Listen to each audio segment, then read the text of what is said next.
Good evening, everybody. Hello, my name is Pat Hubble, and I'm the Candorful co-founder and executive director. I'm really excited to have you all joining us today. Thank you so much for joining this event to honor Veterans Day 2023. We have a great event ahead, but bear with me for just about a minute and a half. Yes, I timed it. While I tell you a little bit about Candorful. We are a 501c3 nonprofit, and we provide job interview prep for military, veterans, and military spouses. Since launching in 2018, Candorful, with the help of 140 amazing volunteer interview coaches from sponsoring companies, has supported over 3,500 military job candidates with interview prep and practice to help them make a smooth career transition. This support is really essential for keeping military families strong and resilient. I'd like to take a moment to thank our awesome volunteer interview coaches, many of whom are veterans themselves or from military families and possibly attending tonight. You guys are the Candorful magic. And let's all thank our veterans and their families for their service. Thank you so much, and happy Veterans Day a little bit early. Enjoy our fireside chat tonight, but if you are excited about what Candorful does, you can help by donating. We'll be dropping our donation link into the chat throughout our event. Your support makes our impact possible.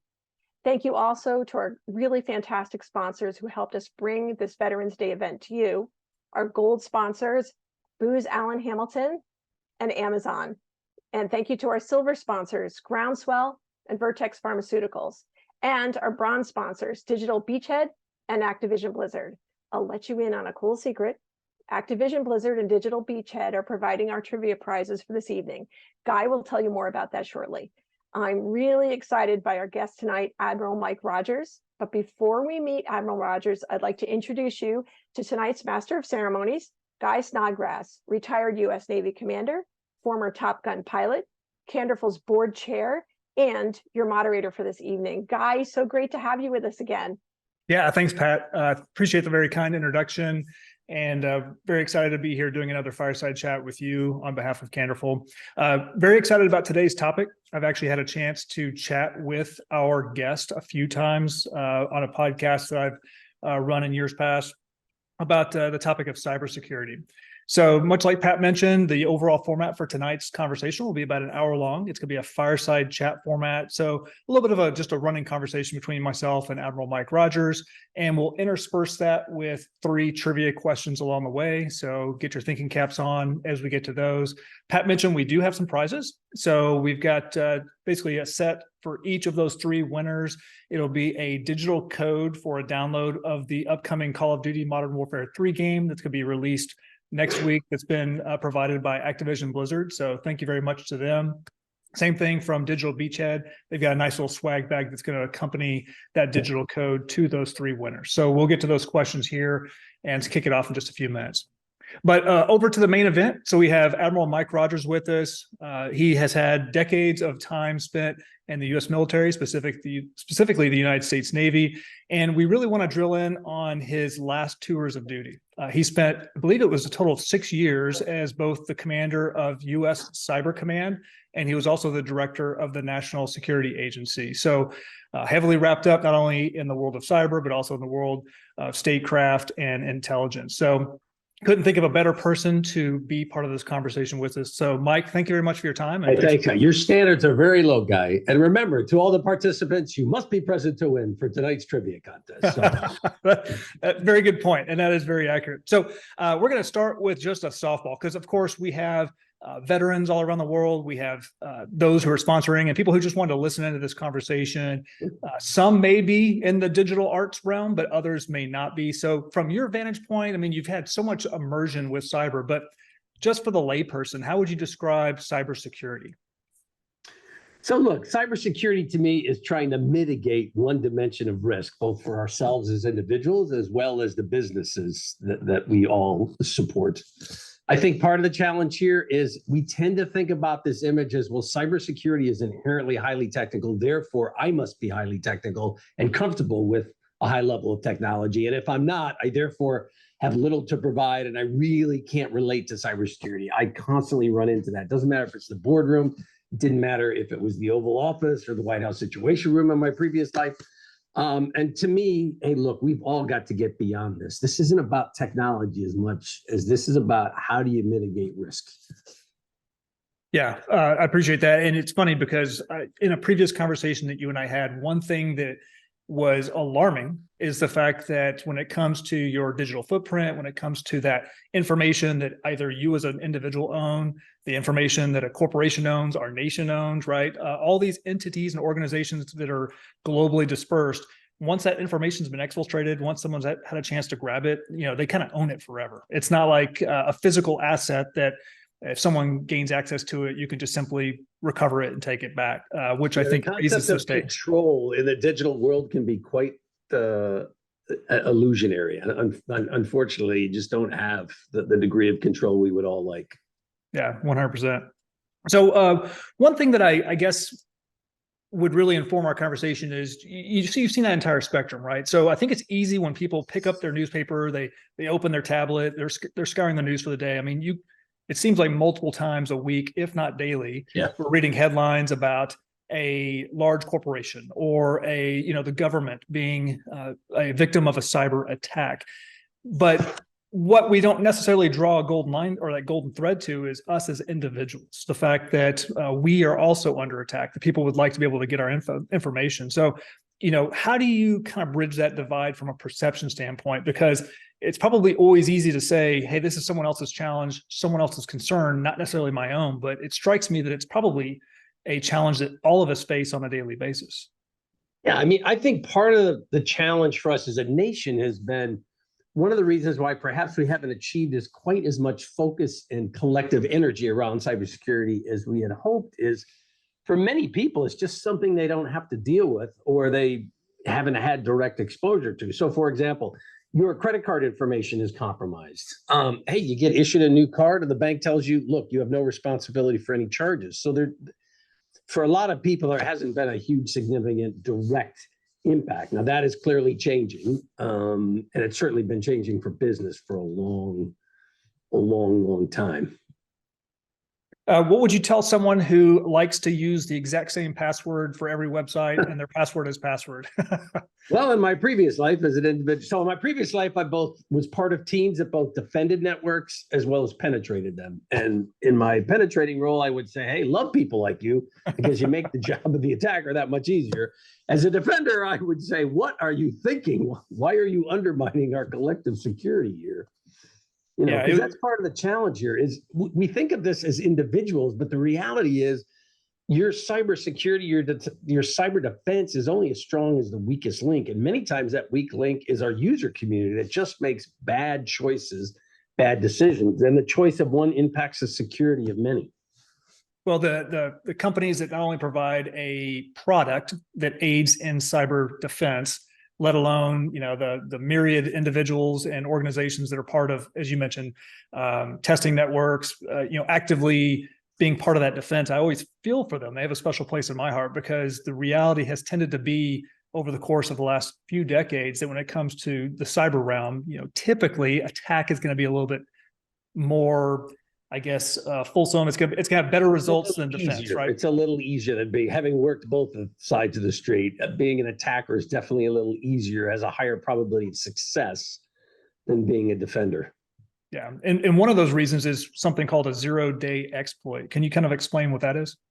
So a zero-day is a vulnerability, a security flaw within either the software or hardware of a network structure that the user is unaware of, and therefore the attacker has knowledge of a vulnerability that nobody else knows about, theoretically, i.e. that's the zero-day idea, that no one has awareness of it except for the attacker. Now, I'll be honest and tell you, I can remember during my confirmation hearings to become the director of NSA and the Commander Cyber Command, and that's, 10 years ago now.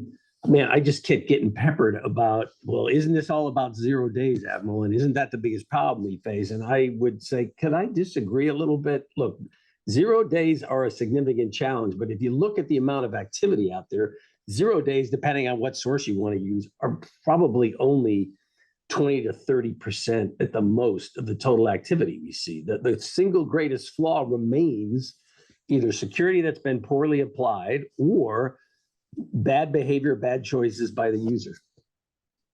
Yeah, and one thing that kind of goes along with, to tie off that 0-day point you just made, it probably, especially if you operate in the cyber realm, the reason why you don't see so many 0 days being used is because that's the whole reason to have them in the first place. It's like almost like you're collecting these baseball cards or these capabilities, because once you've used it, once it's out there and you've highlighted that vulnerability, typically, hardware and software manufacturers are racing to try and cover up that previously unknown exploit. Nation states tend to think that way. Criminal groups, not so much. Criminal groups generally don't hoard 0 days. And again, criminal groups are not the biggest users because they generally rely on bad behavior or poorly applied security is the easiest way for them to gain access. Yeah. So you mentioned two things right there, which certainly can impact organizations, but as individuals, we all play a part of that, right? So as an organization, whether it's a nation state, a company, nonprofit like Candorful, a big part of that would be your network hardware, your computers, is your software up to date, right? So you mentioned, are you practicing a good hygiene on a recurring basis to ensure that you have the latest and greatest and patched software and hardware that's suitable? The other part, which I think is very intriguing, is kind of that human terrain mapping, understanding how people work. I remember hearing, again, this is probably 10, 15 years ago, but the Russians would leave USB drives, in parking lots, or they just have them out and someone would grab it and say, oh, wow, free USB drive. Let me plug it into my computer at work. And that could potentially download a malicious code that could then get access to a system. So what have you found to be successful for organizations when they're looking to instill those good habits for people who have access to the network?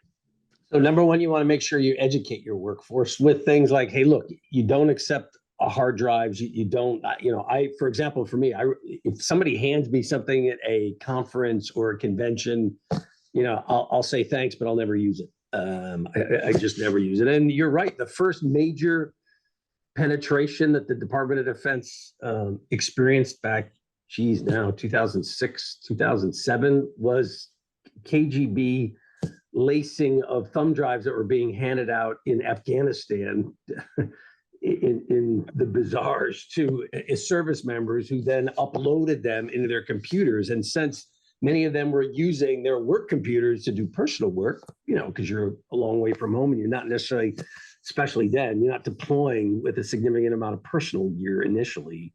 We were finding viruses both in the young class, but then the part that really was surprising, how did this stuff get into the high side, SIPR and the SCI networks? And again, it turned out people were, loading these hard drives. A very good lesson for us. Fortunately, one we haven't had to experience again significantly within the department anyway.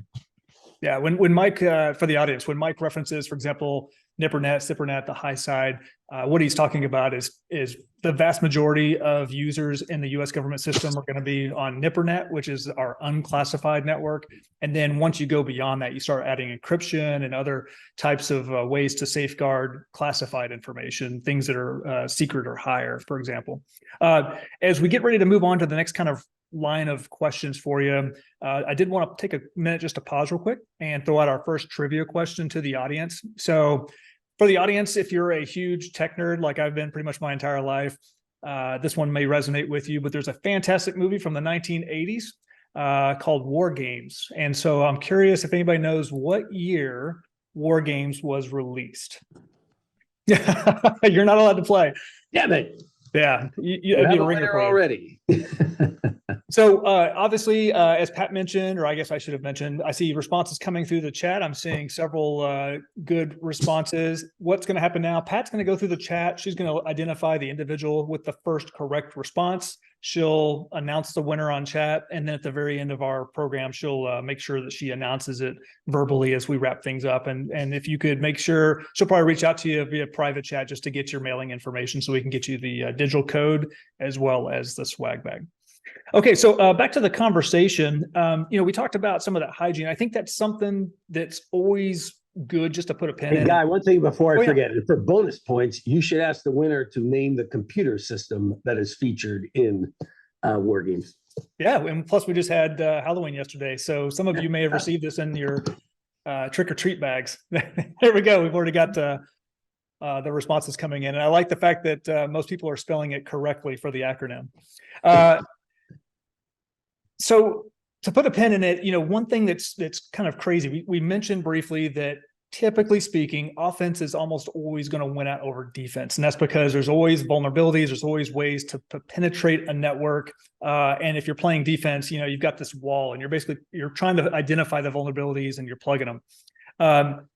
It is such a foot stomper, as we'd say in the military, that, when you think about a network, your organization, your company, your nation, I mean, all these different networks are locked down pretty hard. And all it really takes is one or two or three people who might slip up, and then suddenly you can give an intruder access. So on that note, we've talked about the USB drives. There's another technique called spear phishing. And I was wondering if you could maybe describe what spear phishing is and why it serves as a threat to networks. Before I describe spear phishing, one other comment, it's a guy, again, who used to be part of teams that penetrated networks for me. The amount of times that system owners improperly applied security, i.e. they thought they had it properly installed and it really wasn't. I have to admit, it really amazed me at times where I just thought, the network administrator, the IT team, they don't really understand, how they've installed this. They haven't really looked at the configuration fully. Hey, it's not, quite as complete as they think it is. So that means there's vulnerability. With respect to spear phishing is a technique designed to use emails, if you will, that individuals open and then access, click on a attachment, an image, a link. And in so doing, embedded unbeknownst to the individual who has clicked on that link, that image, that attachment, they have now actually uploaded malware into their system that they're unaware of. And the technique used to upload that malware is spear phishing. It's an image thing from, you're actually looking at fish in the water, you're trying to spear them. That's the idea. And it's among the most common techniques right now, for uploading of malware. And the number one purpose of uploading malware at the moment is probably ransomware. It's not the only purpose, because nation states use that for a little different approach. But yeah, as we were chatting in the backstage area before we went live, Pat mentioned that she has been the recipient of spear phishing attacks. I mean, I think if all of us were to look at our junk mail folders and sometimes our inbox, we would see the same thing. Now they're getting as brazen. I know I've received text messages or iMessages on my phone with, hey, your package was, we're trying to deliver your package to you. Click here to receive. And I'm like, no, this is not passing the sniff check, especially when the grammar is pretty bad. So there's a lot of these attack vectors that, organizations or individuals are trying to use to grab a hold of your stuff. You mentioned something about the fact that hey, Guy, can I make another comment? I apologize. Sure, go for it. So one of the implications for all of us as users is, look, the ability of the adversary to produce products that at first blush look very valid, emails, etc., is increasing to the point where, look, guys, we have got to take our time with what we're doing. I mean, the greatest penetration that during my time, and arguably this is so far, we ever had into the Pentagon, for example, the unclassified network backbone, was because 4 individuals, I remember they were blowing, it's typical morning, they're trying to get through their emails before their first meetings, and they end up opening an email, seeing something, and clicking on a link. And when I asked them, I was trying to understand the thought process. So when I approached these 4 individuals, I said, look, we're trying to understand, what was your thought process here? I got, well, sir, you know how it is. You've been on the Joint Staff. We're just super busy. We're trying to get we're trying to get through our emails. And I'm going, guys, I understand that, but in the world we're living in now, you got to be careful about speed when it comes to just blowing through all these products that are sitting in your inbox for you to look at, whether that's your personal inbox or whether that's something associated with your professional life and work. Yeah. And once again, I mean, it's one of those things that I just can't overstate enough, that it's fascinating that you could have, let's say you're an organization like DoD, and you could have, 2 million people doing everything right, but then you have 4 individuals who were speed clicking through email. They click on the wrong thing. Now they inject malware into the system, and that can expose a vulnerability that another nation state or others can use to grab information or do nefarious things. Right. So, yeah, I mean, it's such a tricky balance to try and strike, because it's not like everyone has to mess up. Just a few people have to make a mistake. Yeah, I have to admit. So in that particular Russian attack, which we had advance warning about, we knew that they were going to be trying something. they launched 15,000 emails. Of the 15,000, we managed to stop all but about 60 from getting to any users. Of the 60 that got to users out of 15,000, only 4 were actually opened, unfortunately. And they clicked on the attachment, and then the Russians got in. Yeah. So stepping back real quick, you mentioned about sometimes when system administrators or those who are falling under the CIO's purview, they misapply a patch or they haven't kept things up to date. One thing that made news last week, I believe it was, is that there are now reporting requirements from the SEC, especially for corporations, that there's a much tighter leash that if you have been a victim of a cyber attack that is going to have any kind of a material effect, you have to publicly announce that. And I'm wondering, from your purview, will that serve a positive purpose because basically it's kind of a name and shame type of situation, or does it inject additional vulnerabilities? I want to make sure I understand the beginning about what would interject additional vulnerabilities. I apologize, Guy. I want to make sure I understand. Well, yeah, sorry. I should have drawn that one out a little bit more. Part of the article was just simply, I guess, the corporations were pushing back on the reporting requirement and saying, hey, if we acknowledge the attack, especially if we're actively trying to circumvent or counter the attack, we may be giving intelligence to our adversary that we're fighting against. Whether that's a cybercrime network, whether that's a nation state, whoever may be trying to gain access or lock down a network, we don't necessarily want them to know that we're onto their game. So it sounds like there's a bit of a tension between holding corporations accountable for their cybersecurity and their policies and making sure individuals understand that they have suffered an attack, but then at the same time, not giving away too much information. Yeah, and the other challenge, I think, if you're in the corporate world, what I would constantly hear, both when I was in government, now that I'm in the private sector, is corporations talking about, look, remember, we have concerns with liability. So if we start to publicly, particularly before we have complete information, if we start to publicly talk about what we're trying to deal with, this may set us up for legal problems later on when we were merely replying or responding to a, if you will, a standard or a mandate coming from the government, which doesn't absolve us as the company from potential liability concerns. So there has always been this tension. Now, I'll only speak for me, and I've had this discussion with President Obama and President Trump, and one of the things I had told them was, we have got to figure out why is it that the same attacks, the same methodologies on the part of these actors just keep working over and over again. And I said to them, one of the reasons is, in my experience, in my opinion, is because we refuse to publicly talk about what is happening. So we don't gain the benefit of the pain of others. Instead, we just keep repeating this pain over and over and over again.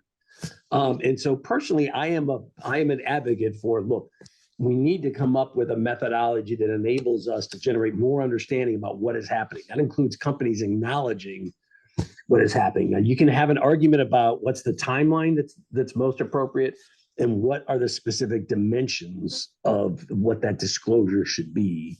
But in general, I always said, why can't we let the pain of one lead to the benefit of many? But the way we do it now, or previously, have been the pain of one just keeps getting repeated over and over and over again.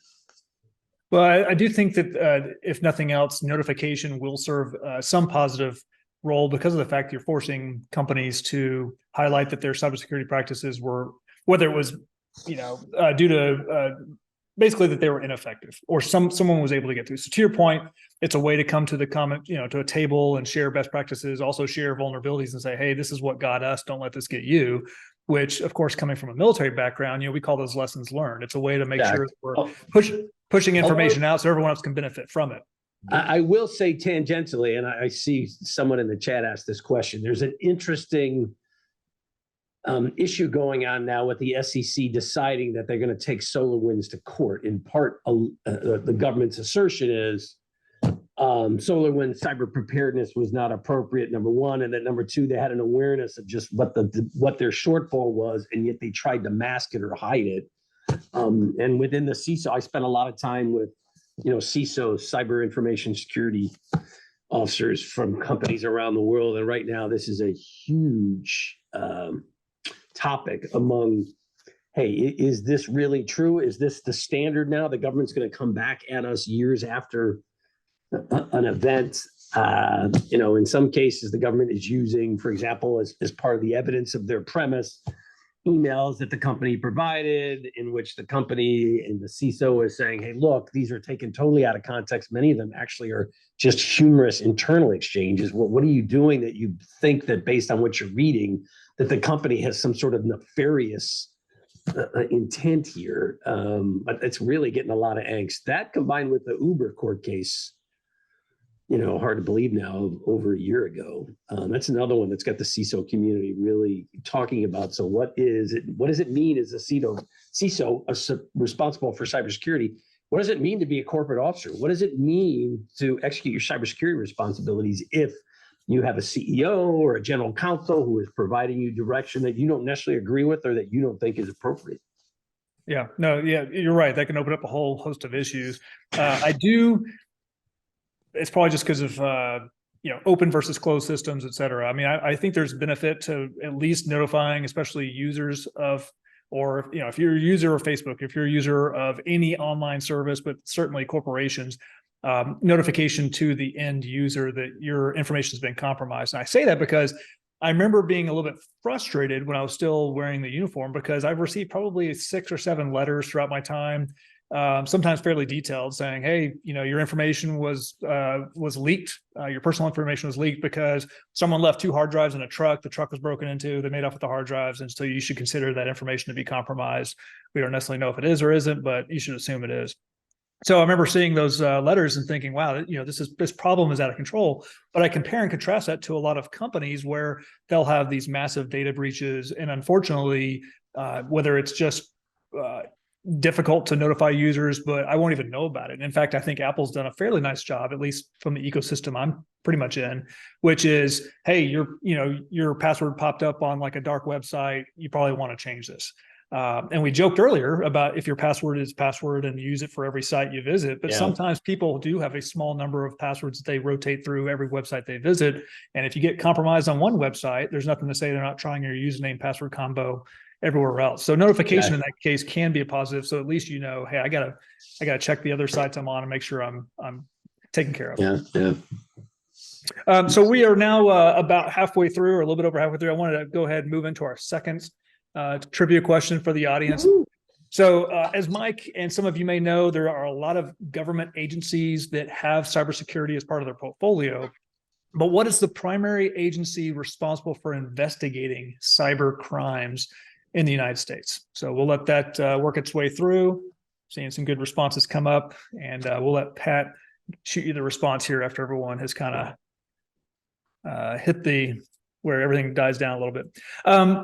So, we talked about kind of on the personal level. Let's zoom out to your expertise, right? Which is working with nation states. I know that with your own practice now, you're still doing some of that kind of work. How do nations view cybersecurity? You mentioned you've been on both the defense and offense side, but kind of how does this impact their calculus? So look, for nation states, particularly the larger you are, the more digitally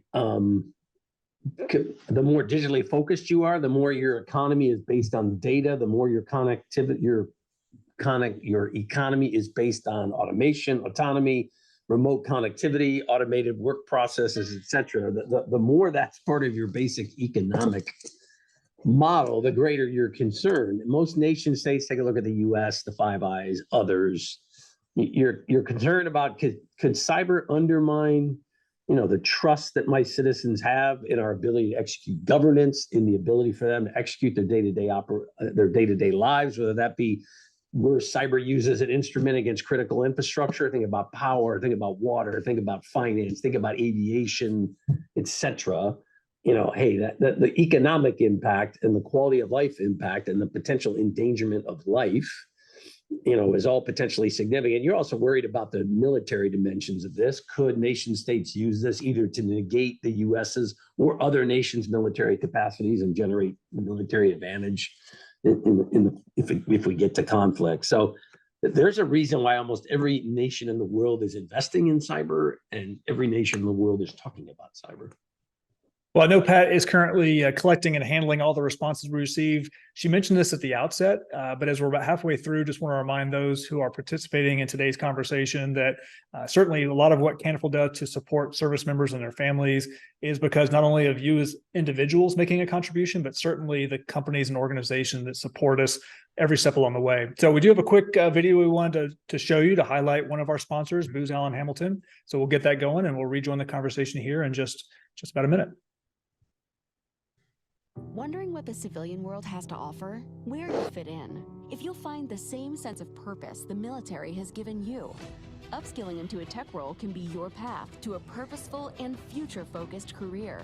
Your leadership experience, passion to serve, and mission expertise make you the perfect fit for a career in tech. We need you to help us defend against cyber attacks, use AI to beat our adversaries, and build the solutions that will enable the next generation of warfighters. Defend the future. Lead with us. All right. So thanks again to Booz Allen Hamilton for their support of this year's Fireside Chat on cybersecurity. Admiral, as we've talked about some of these vulnerabilities, I mean, I can only imagine. I remember when I was going to grad school for computer science, and one of the things, everyone was licking up about was, at the time, this was the end of late 1990s, early 2000s, and everyone was talking about big data, big data, big data. And the reality was there's only going to be a more insatiable appetite for and demand for data, not less. Like you rarely would see someone saying, I need less data. So likewise, a trend line that has occurred over the decades is, if I think back to my 1980s self with my standalone computer, I've got a 56K, modem, and unless I dial into someplace, I have an air-gapped system, right? So someone would have to gain entry to my house, put in a 5.25 floppy drive, or I'd have to dial up to have someone gain unauthorized access to my computer. Now, Internet of Things, everyone's got a network, everything is exposed to the internet. Where do you think that trend is going to put us as we continue to design systems that are so network intensive, that have such a large surface contact area with potential threats? Part of our challenge is, look, we are going to double down on a system that has inherent vulnerability. Remote access, remote connectivity, highly automated, operating technologies, not just IT, but OT, and systems built increasingly around the idea of the constant movement, constant access of massive amounts of data. That means the very fundamental premise of the economic models that we're building, of the way we're building our own personal lives, we are accepting fundamental vulnerability as a foundational premise. The idea being, hey, the benefits far outweigh the challenges. I think it also calls for, and you see this reflected in the new cyber strategy that the Biden administration released in March, this idea that system developers, whether they be developers of hardware, whether they be developers of software, that those who are developing these capabilities that we count on as the fundamental building blocks of this highly automated, networked world that we're living in, that they have a responsibility, that is not just the individual users, it is not just the individual network owners. It'll be interesting to see how that plays out over time. Yeah, I mean, one of the things you're referring to is something called DevSecOps, right? It's being able to develop things in a secure environment where you think about security from the outset, as opposed to trying to cobble or patch things as they've gone Bolt it down out the road. afterwards, yeah. Yep. So, obviously there's all these ways that you can kind of penetrate. Like you said, if with the explosion of network of available devices, it just seems like something that we're going to have to really contend with, because I'll never forget, we brought on as our Deputy Secretary of Defense, back when I was working for Secretary Mattis, we brought in Deputy Secretary of Defense, Pat Shanahan. He had been an executive vice president at Boeing, and we had this Boeing guy. Yeah, we had a fascinating conversation, and Mattis is out of the office before we were going to go in and see the boss. And he was talking about autonomous vehicles. He's like, man, this is going to be so amazing. This is back in 2017. He's like, this is going to be so amazing because at some point we'll have enough vehicles that are autonomous that you can do smart traffic management. You could basically, you could have a knowable grid of where all available parking spots are. So as you navigate to your destination, your vehicle already knows where it's going to berth, as opposed to having to hunt for 10, 15 minutes, if it's really congested. All these things. I remember he was just so excited about the possibilities, and I kind of deflated his tire a little bit because I said, hey, if I'm an attacker, I love that, because imagine the kind of stuff I can do to you, to your citizens, to anybody else, if I can get into that network and suddenly you're generating collisions, you're gumming up the works, and now everyone who has this normal flow of traffic, they're kind of they're really messed up there. So again, I guess just to highlight that this is a trend that people are going to have to be aware of as we move forward. Yeah, there is no doubt. I mean, it's a double-edged sword. Now, the hope is that emerging technologies and much better designs, things like AI, quantum, et cetera, are going to help us change the current dynamic. The challenge is those technologies, AI, quantum, for example, will have both positive implications. They'll make us better from a cybersecurity perspective, but they also will represent challenge. They will provide more knowledge and insight to adversaries who are attempting to penetrate our system. So, I'm one of those who is, I don't think that there's only a technology answer to this. And I don't think there's one single technology that's going to come along that's going to make everything super secure, and we're just not going to have to worry about cybersecurity anymore. I doubt that is what is going to unfold. I'd love to be wrong in that one, but I doubt it. I don't think you will be. You mentioned this, and I was going to get there, AI. So certainly there's probably a significant role for AI with defense of networks, defensive systems, but also offense. How do you see that, in the near term and then going into the far term or the longer term view? How do you see AI and its role with cyber? So look, you're already seeing AI used for development of malware. Using that technology to attempt to anticipate defensive structures and therefore to develop malware that's optimized for a specific configuration or particular defensive approach that a network user is implementing. You're seeing AI used in social engineering now, as we're, in the case of attackers trying to develop spear phishing and malware that is acceptable, so to speak, is perceived as legitimate, has a higher probability of actually being uploaded because the user thinks it's valid. On the other hand, I'm watching AI being used by cyber defenders to attempt to simulate criminal or nation state behavior to a greater extent, trying to consider a broader set of attack scenarios, trying to consider a broader set of options that others might use. So like most technologies, to me, there will be very good things about it, and there will also be challenges associated with it. It's not just quote good or just bad. That's just not the way it works, I don't think. Yeah, I know even yesterday when President Biden had unveiled the executive order regarding AI, one of the things that highlighted, amongst several things, but it was his alarm at seeing just how fast deepfake technology had progressed. The fact that, that's another, to your point about spear phishing or spear phishing-like attacks, where suddenly, you can imagine if you get a text and it looks like it's coming from a family member and it's got them in a photo, or they're saying, I need help, et cetera. I mean, there's a lot of ways that attack space could be expanded. Yeah, and I mean, they are combining text, video, audio. I mean, it is the level of sophistication is really quite amazing when you look at some of the stuff that's out there. Yeah, to put that into context, when I was still wearing uniform and I was still flying actively, a family member sent me a picture or a video, actually, clip of a F-35 that took off from a carrier, did a backflip, and then landed. And they're like, "Oh my gosh, I had no idea it could do that." I didn't know we could do that. Yeah, I'm like, that's from a video game, actually. That's not even a real plane doing a real thing. And they're like, really? So to your point, as you start taking these various technologies, now maybe one text message would stand out as being fake, but when you combine it, like you just said, with all these other elements where you're like, man, this looks pretty authentic. This looks real. It's going to have a potential to kind of saturate that marketplace.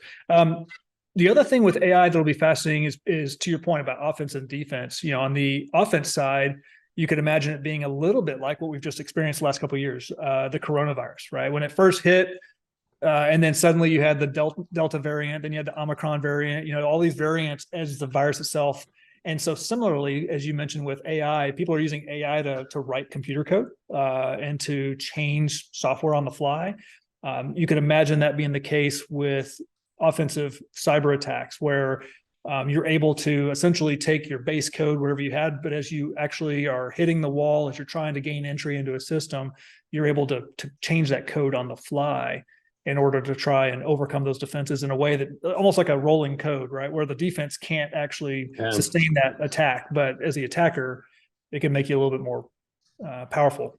Yeah, one of the things that I also find really interesting about AI is it's the first technology that I can think of where the developers, so think about the private sector, it's not being developed predominantly in government, it's being developed primarily in the private sector, where the private sector has come to government and said, we need your help here. You have got to regulate this. You have got to set up oversight and control. I mean, we've had some developers in the corporate world arguing, for example, you need to create a government agency to oversee this. I'm trying to remember the last time that I saw the technical world come to the government and argue, hey, you really got to get involved and regulate this thing. I don't ever remember another technology except for AI that's been the case, which is very interesting. So now, what is the expectation for government and a legal framework, regulatory frameworks, particularly when government doesn't have a lot of expertise in this, and they're not the driver for this technology, the private sector is.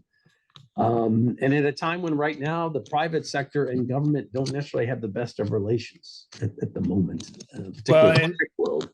And I remember we had some pretty fulsome discussions around what you just said. Hey, the government's not necessarily optimized to regulate a technology that is moving much faster than the speed of government typically moves.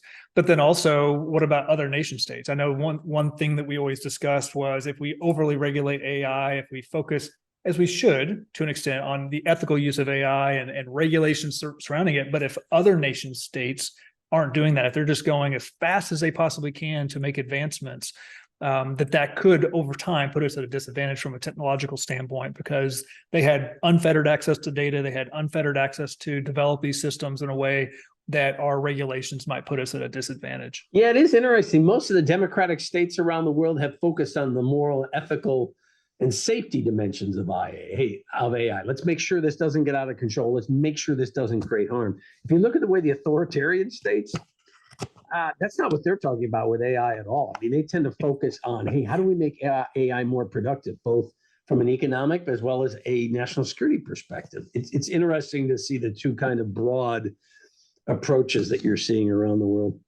Yeah, if I'm North Korea, I could probably care less what anybody thinks about what I'm doing with cyber. I just want it to be as effective as possible. There's been all these hacks where North Korea has been able to exfiltrate Bitcoin, exfiltrate money, transfer it out of accounts, et cetera. So to your point, it's an interesting dichotomy that exists there.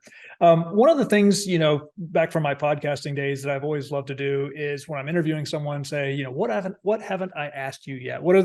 What's the thing that, you can have a conversation about cybersecurity and it's so broad in scope and, we pick on some things that are interesting or maybe we saw in the news recently, but what are things as someone who's been a practitioner for more than a decade that you think would be important for us to really know or understand?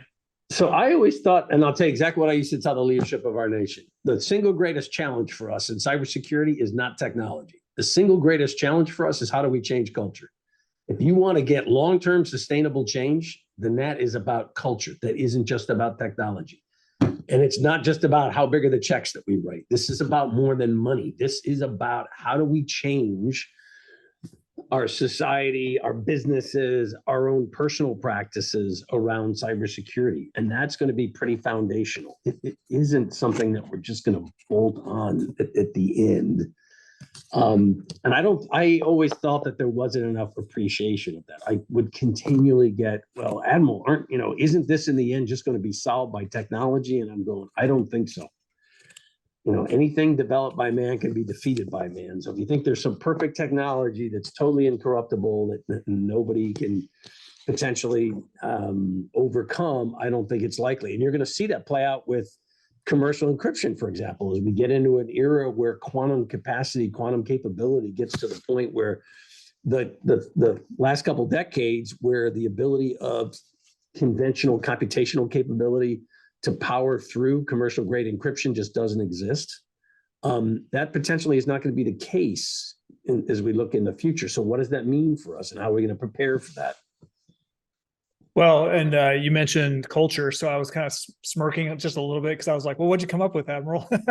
Because you're right, culture is such a challenge. And I think your example of the 4 individuals speed reading their email and just clicking on the malware accidentally is very instructive because, again, you could implement a lot of controls or processes or procedures to try to do the best you can for culture, but one person, two people, four people, click on malware and now it's through, and your organization is now a victim of exfiltration or, of course, ransomware, which we didn't really get into too much. But my brother is a administrator for a school district here in Texas. They've been hit twice by ransomware that locked everything down, and they had to find their way through that one. So, how did you come up I'll with tell you what I used to practices tell for them. culture?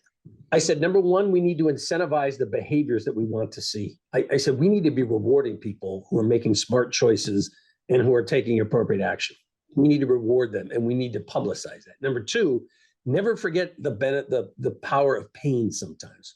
The example I used was, so those 4 users in the Pentagon, I said, we control their system access. We control the latency of the network.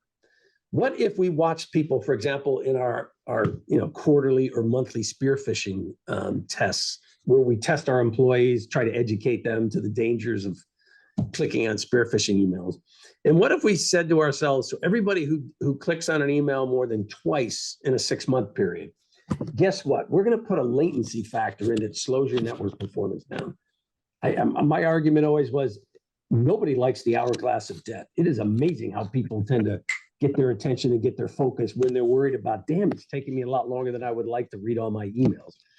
I said, some combination of incentive as well as some combination of pain. To me, in my experience, that's how you really change behavior. That's how you really sustain cultural changes over time.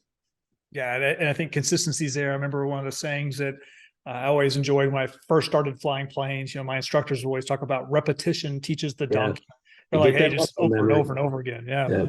And if you just focus on cybersecurity, say once in a quarter or once in a year, it's kind of hard to instill that culture. I'm looking at the clock here where we've got about 15 or maybe 10 minutes left of the conversation. We got any more trivia questions? I was going to say, we've got our final trivia question. So you're Johnny on the spot. We've talked about this. In fact, you've heard the Admiral mention this term a couple times already, but let's see if you were paying attention. What is the term for gathering information about a target system with the intent to locate or identify vulnerabilities? So that is your trivia question. And we'll see if we get some answers coming through. While people are responding, we do have a final video from a sponsor we'd like to play for you. So this will be coming from Amazon, and we want to certainly thank them for their support of Candorful and this evening's event.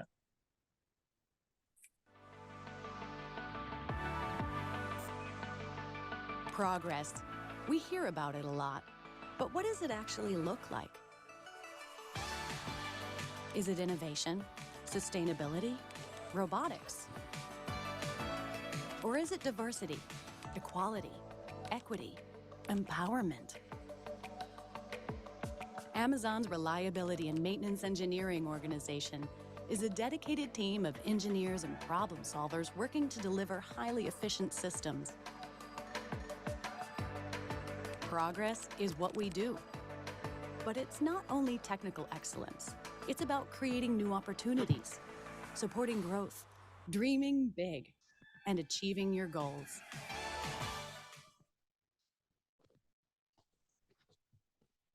All right, welcome back as we finish the final portion of our discussion with Admiral Mike Rogers on cybersecurity. As the Amazon video is playing, I was scrolling through the chat to see if some interesting questions have been posed.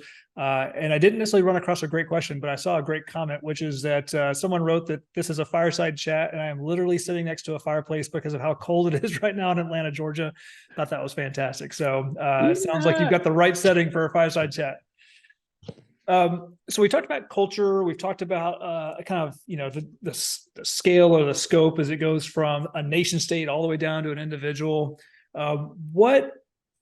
If you think about cybersecurity, and you've touched on this a little bit, but I guess to put a finer point on it, what is one area that you see a lot of promise and you feel very enthusiastic about? And then what's another area on the flip side that you are concerned about as it relates to cybersecurity, looking, say, 1 to 3 years down, in the time horizon? Jack, boy, just off the top of my head. So one thing that I feel positive about is there is recognition both within the corporate world and the governments that cybersecurity is both significant, important, a priority and requires allocation of resources.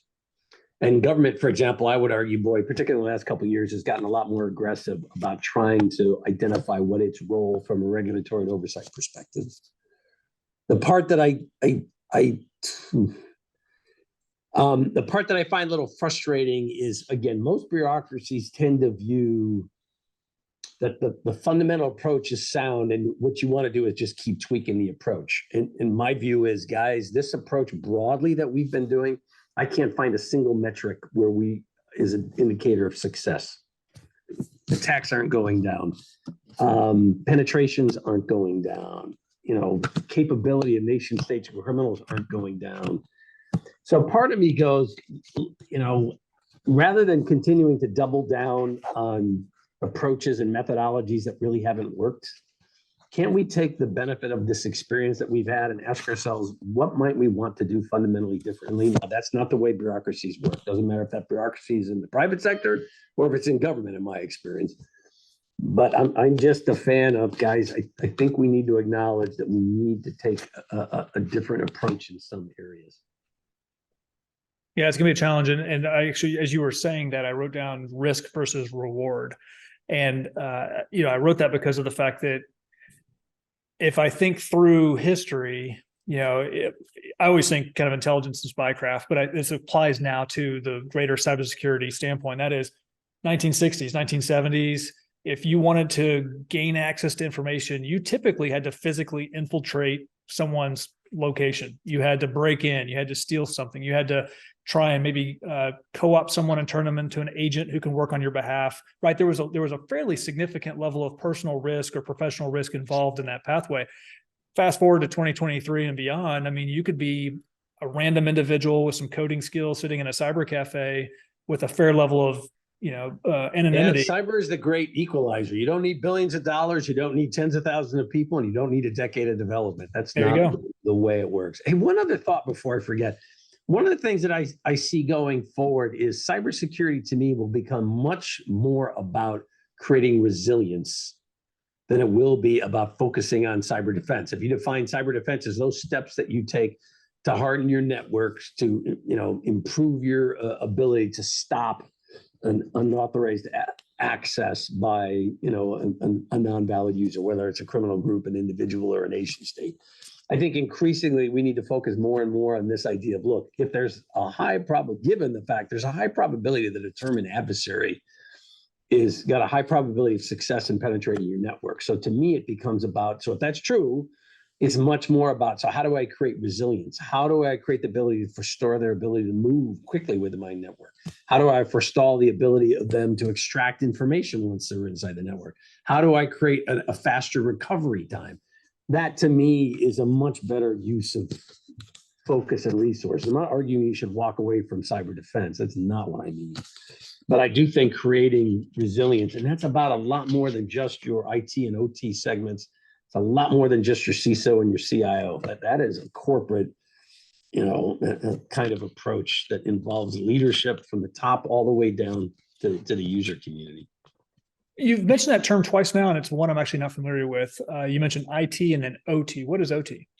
So IT is information technology. OT is operating technology. So when you think about IT, think about your basic network infrastructure, emails, connectivity, those networks that we do to do basic business functions. That really has been traditionally the focus of cybersecurity. But what you're finding now is OT, operating technology, those systems, those functions that we have created that are highly automated, remotely controlled, remotely accessible. Like a SCADA system. Right, an industrial control system. Think about, automobile manufacturers with totally automated automobile production, for example, really minimize the human footprint.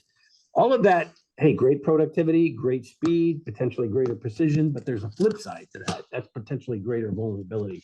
You're starting to see criminals go after OT infrastructure, SCADA, ICS, other things that quite traditionally, 5 years ago, you never saw. It just wasn't their focus. Put it another way, if you think a company's willing to pay to regain access to their data, what do you think a company would be willing to pay to regain connectivity and basic infrastructure control? Yeah. It's a lot of money. Yeah.